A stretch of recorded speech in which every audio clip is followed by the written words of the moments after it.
জীবনের প্রথম রাজশাহী মরমরিয়া গিয়ে বিখ্যাত হাঁসের মাংস খাইলাম। হাঁসের মাংসের টেস্ট কেমন ছিল ও যেতে লেগে আমাদের সাথে যা যা হলো সবটুকু শেয়ার করব আপনাদের সাথে।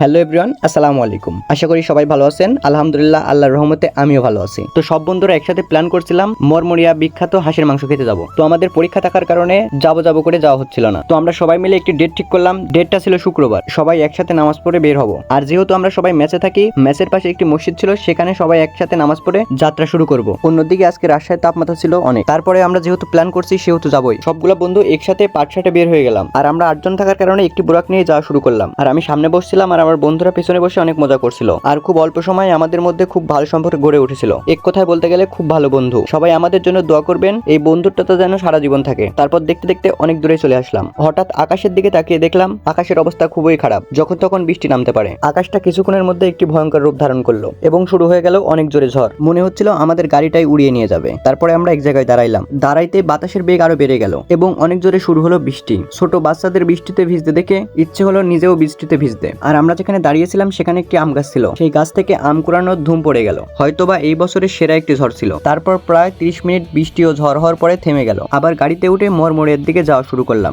যখন বের হই তখন অনেক বেশি গরম ছিল। বৃষ্টি হওয়ার পরে আবহাওয়াটা অনেক ঠান্ডা হয়ে গেল। অনেক শীতল হাওয়া বইছিল। ফিলিংসটা ছিল অসাধারণ। যাওয়ার সময় গরমে থাকতে পারছিলাম না, আর এখন অনেক বেশি ঠান্ডা লাগছে। আর সকল বন্ধু একসাথে অনেক মজা করতে করতে যাচ্ছিলাম। মনের মতো বন্ধু হলে দিনটা কিভাবে কেটে যায় বোঝাই যায় না। অন্যদিকে রাস্তায় যেতে যেতে আমাদের অনেক বাধার সম্মুখীন হইতে হয়। প্রচন্ড ঝড়ের কারণে রাস্তায় গাছ ভেঙে পড়েছিল। বলা যায় এই বছরের সেরা একটি ঝড়। আর গাছ ভেঙে রাস্তায় পড়ে থাকবে এটাই স্বাভাবিক। তারপর আমরা সবাই গাড়ি থেকে নেমে আস্তে আস্তে সামনের দিকে হাঁটছিলাম। আর আমাদের সাথে আরো 2টা গাড়ি ছিল, সম্ভবত তারাও যাচ্ছিল হাঁসের মাংস খেতে। তো 3-4 জায়গায় এরকম গাছ পড়ে রাস্তা বন্ধ হয়েছিল। আর এক জায়গায় রাস্তা এমন ভাবে বন্ধ হয়েছিল সেই রাস্তা দিয়ে যাওয়ার কোনো উপায় ছিল না। তার জন্য আমাদের অনেকটা রাস্তা ঘুরে যেতে হয়েছিল। তারপর আমরা দেখতে দেখতে চলে আসলাম বিখ্যাত তালুকদার বাড়ি। এখানে অনেকগুলো হোটেল ছিল, কিন্তু আমাদের পূর্ব থেকে পরিকল্পনা ছিল তালুকদার বাড়িতেই আমরা যাব। প্রতি বাটি হাঁসের মাংস 150 টাকা করে ও 30 টাকার ভাত আনলিমিটেড, মানে 30 টাকা দিয়ে তুমি যত ভাত খাইতে পারো। দিনটা শুক্রবার থাকায় অনেক ভিড় ছিল, তার জন্য একটু দেরি হচ্ছিল। আর আমরা বসে বসে গেম খেলছিলাম। কিছুক্ষণ ওয়েট করতে আমাদের জন্য ভাত নিয়ে চলে আসলো। ভাতগুলো প্লেটে উঠা নিতেই চলে আসলো মাংস।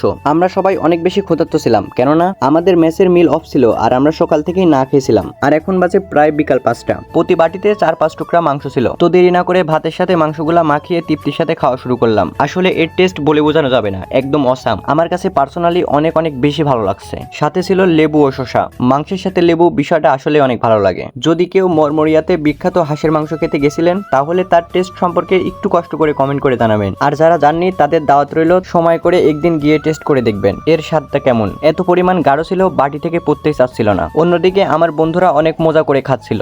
এরকম বন্ধু একটু সেই স্বাদ বন্ধু বিকাল 5টার দিকে খাচ্ছে, মানে বুঝতে পারছো না। আসলে এর টেস্টটা ছিল অসাধারণ। তো যাই হোক, ভিডিওটি এই পর্যন্তই। ভিডিওটি সম্পূর্ণ দেখার জন্য আপনাকে অসংখ্য ধন্যবাদ।